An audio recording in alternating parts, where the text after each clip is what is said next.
Un dimanche matin d'octobre 2025, en plein jour, des voleurs ont infiltré le musée le plus visité de la planète. Ils ont brisé le verre blindé, emportant des trésors inestimables ayant survécu aux exils et aux guerres, pour s'évanouir dans les rues de Paris en seulement 7 minutes. Mais voici ce qui rend cette histoire si obsédante. C'étaient les trésors intimes de deux impératrices contraintes de fuir en exil, emportant leurs bijoux secrets alors que leurs empires s'effondraient. Pendant plus d'un siècle, ces joyaux impériaux sont restés éparpillés en Europe, cachés dans des coffres secrets jusqu'à leur grand retour en France, pierre par précieuse pierre.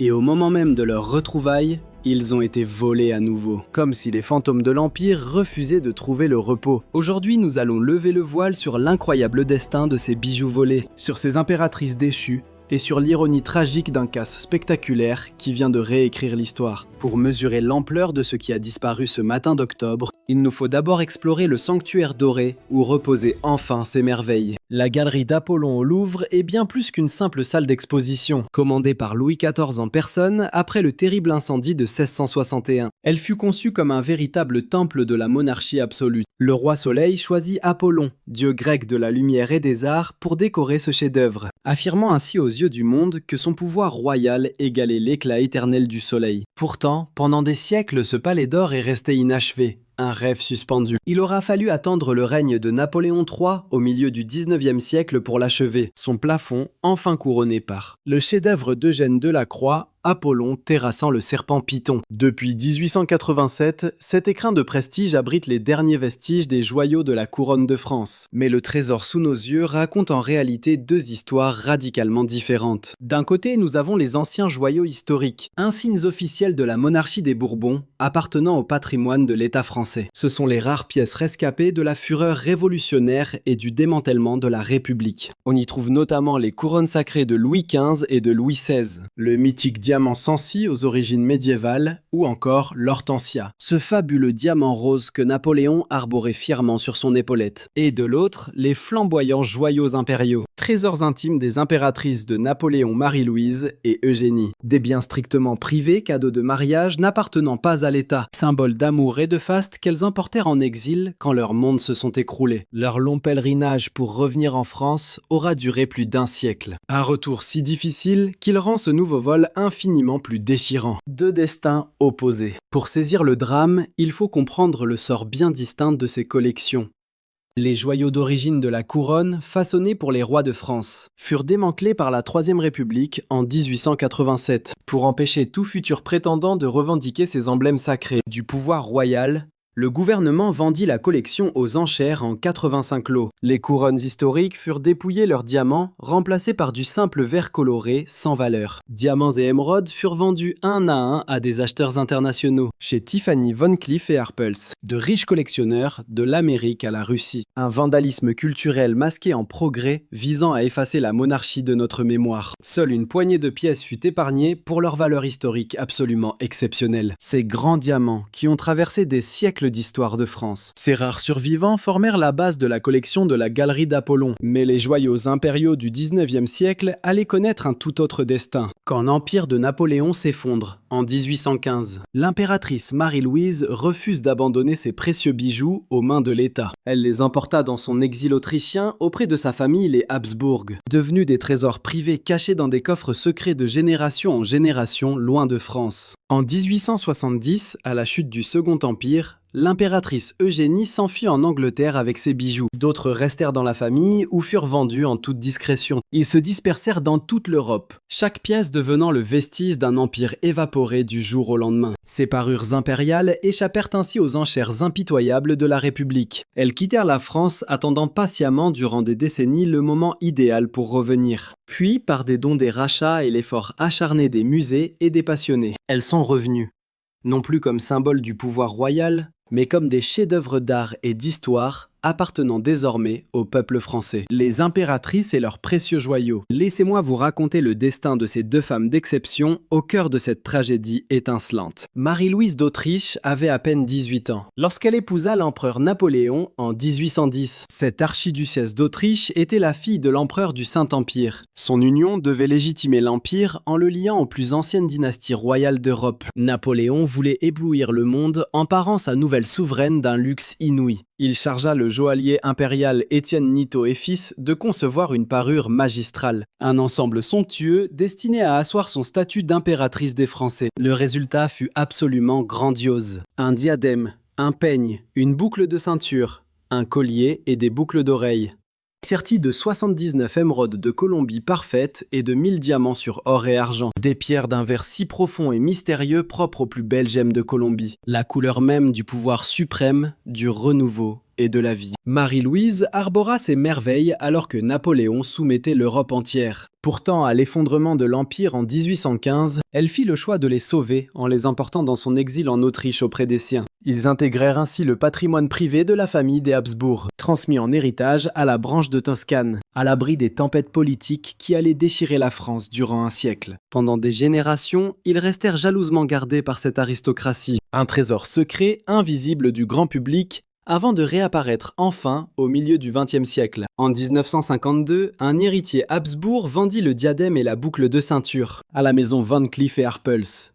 Mais la suite de l'histoire cache un drame bien pire. Au lieu de préserver ce chef-d'œuvre historique, Van Cleef & Arpels a pris une décision commerciale catastrophique. Entre 1954 et 1956, ils ont arraché les 79 émeraudes de Colombie d'origine pour les brader dans les journaux, promettant à chacun sa propre émeraude tirée du diadème historique de Napoléon. Ils ont remplacé ces pierres par de la turquoise persane, ruinant à jamais l'intégrité historique de cette œuvre d'art. Ce diadème défiguré a finalement été acheté par Marjorie Merriweather Post et repose aujourd'hui à la Smithsonian de Washington. Un fantôme somptueux de sa splendeur d'autrefois. Mais le collier et les boucles d'oreilles sont intacts. Conservés par la famille de Habsbourg, ils ont fini par être acquis par la baronne Élie de Rothschild. Et en 2004, lors d'une des acquisitions les plus marquantes de l'histoire moderne du Louvre, le musée les a rachetés pour 3,7 millions d'euros. Le collier arbore 32 émeraudes, dont la pierre centrale pèse 13,75 carats, ainsi que 10 émeraudes en poire, totalisant 138 carats. Associées à 874 diamants taille brillant et 264 diamants taille rose, elles forment un chef-d'œuvre de l'art impérial. Les seuls bijoux de la parure d'origine à avoir conservé leurs émeraudes de Colombie authentiques. Après près de 2 siècles, les joyaux de Marie-Louise sont enfin rentrés chez eux en France. Vient ensuite Eugénie, cette beauté d'origine espagnole. Devenue impératrice de Napoléon III, est l'une des plus grandes icônes de style du 19e siècle. Si les bijoux de Marie-Louise chuchotaient la légitimité impériale, ceux d'Eugénie incarnaient le glamour pur et l'innovation, tout en célébrant les excès flamboyants du Second Empire. Sa couronne, façonnée en 1855 par Alexandre Gabriel Lemonnier, est le sommet de l'ambition impériale. Haute de 13 cm et large de 15, elle brille de 1354 diamants taille brillant, de 1136 diamants taille rose et de 56 émeraudes, le tout serti dans l'or. Les arches forment des ailes alternant avec des motifs de palmettes abritant des aigles finement sculptés. Elles convergent sous un globe tout en diamant, sublimé par un jeu de 32 émeraudes et couronné d'une croix de 6 diamants d'une brillance absolue. Pourtant, Eugénie et Napoléon III n'ont jamais eu droit à un couronnement officiel. Cette couronne a pourtant été créée pour imposer leur légitimité impériale, prouvant au monde entier le retour en force et en gloire de la dynastie Bonaparte. Elle fut dévoilée à l'exposition universelle de Paris l'année même de sa finalisation, une affirmation éclatante et publique de la démesure du Second Empire. À la chute de Napoléon III en 1870, Eugénie s'exile en Angleterre. Grâce à un accord en 1876, l'État français lui restitue officiellement la couronne pour rembourser une dette envers Napoléon III, la transformant ainsi en propriété privée. À sa mort en 1920, elle est léguée à la princesse Marie-Clotilde Bonaparte et reste cachée en main privée durant des décennies, un trésor oublié du Second Empire. Puis en 1988, le Louvre la rapatrie enfin grâce aux dons généreux de Roberto Polo. Après plus d'un siècle d'exil, la couronne d'Eugénie fait son grand retour en France. L'unique couronne rescapée du Second Empire, enfin réunie avec le reste du trésor impérial. Mais vous et moi pouvons encore admirer d'autres joyaux d'Eugénie à la galerie d'Apollon, chacune ayant vécu son propre retour. Son diadème de perles et diamants fut commandé par Napoléon. Commandé par Napoléon III en cadeau de mariage en 1853, ce diadème fut créé par Lemonnier avec des perles et diamants des impératrices Marie-Louise et Marie-Thérèse, la fameuse duchesse d'Angoulême. Ce chef-d'œuvre arbore un style néoclassique typique de l'époque Louis XVI, sur une monture en vermeil filigrané incrustée de 1998 diamants taille brillant, totalisant 63,3 carats disposés en en volutes symétriques autour d'eux. 212 perles, dont 17 en forme de poire. Bien qu'offert pour un mariage, ce diadème rejoignit vite la collection royale française et resta en France après le douloureux exil de l'impératrice Eugénie. Il fut vendu en 1887 pour 78 100 francs français, acheté par Albert, le 8e prince de Tournai-Taxis. Le bijou resta dans cette famille jusqu'en 1992, avant que les amis du Louvre ne l'achètent pour environ 935 000 Deutschmark, le ramenant dans son véritable foyer après 105 ans d'absence. Regardons maintenant de plus près la broche nœud en diamant d'Eugénie, créée en 1855 par François Kramer. À l'origine, c'était la pièce maîtresse d'une ceinture somptueuse de plus de 4000 pierres, conçue pour l'exposition universelle de 1855 avant de devenir cette broche unique. Cette œuvre affiche un nœud majestueux à double boucle et aux côtés repliés, sublimé par 2 tresses de longueurs inégales d'aiglans et 5 franges articulées. Au total, elle compte 2438 diamants taille brillant et 196 diamants taille rose. Eugénie arbora cette ceinture au bal de Versailles en l'honneur de la reine Victoria en 1855. Durant l'enchère de 1887, le joaillier Émile Schlesinger l'acheta pour Caroline Astor de New York pour 42 000 francs. Elle transita par la famille du duc de Westminster et d'autres mains avant que le Louvre ne l'acquiert en 2008 pour 10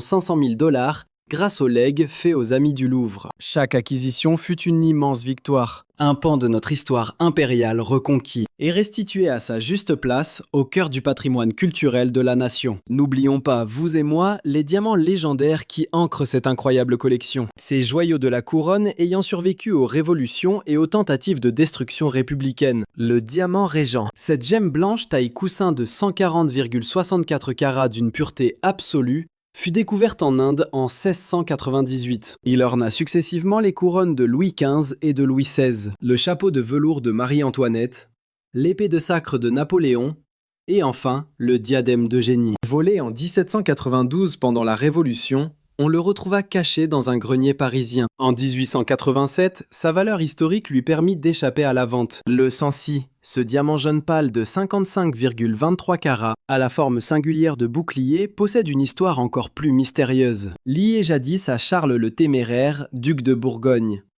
Le Louvre l'acheta en 1978 pour environ 1 million de $. Et l'Hortensia, ce diamant rose orangé d'environ 20 carats, acquis par Louis XIV en 1643, porte le nom d'Hortense de Beauharnais, sans qu'elle ne l'ait jamais possédé. Napoléon l'arbora sur son épaulette, puis vers 1856, il fut serti sur le bandeau de l'impératrice Eugénie. Volé en 1792 puis en 1830, on parvint toujours à le récupérer. Ces diamants ancestraux et les joyaux impériaux reposent désormais réunis au cœur de la galerie d'Apollon. Pas par la monarchie, mais par leur témoignage commun de l'histoire de France. Le casse. Le 19 octobre 2025 a commencé comme un simple dimanche au Louvre. Mais vers 9h30, à peine 30 minutes après l'ouverture, des voleurs signent l'un des casses de musée les plus audacieux de l'histoire. Ils utilisent du matériel lourd, une grue ou une nacelle, placée côté Seine sur un chantier pour s'introduire directement à l'étage supérieur. Ils forcent une fenêtre de la galerie d'Apollon. Leur efficacité est terrifiante. Leurs outils électriques découpent les vitrines. En tout et pour tout, 4 à 7 minutes suffisent. 9 pièces de joaillerie liées à Napoléon et ses impératrices ont disparu. Des joyaux ayant survécu à l'exil, cachés dans des coffres secrets depuis des générations, et patiemment rapatriés en France après des décennies d'efforts.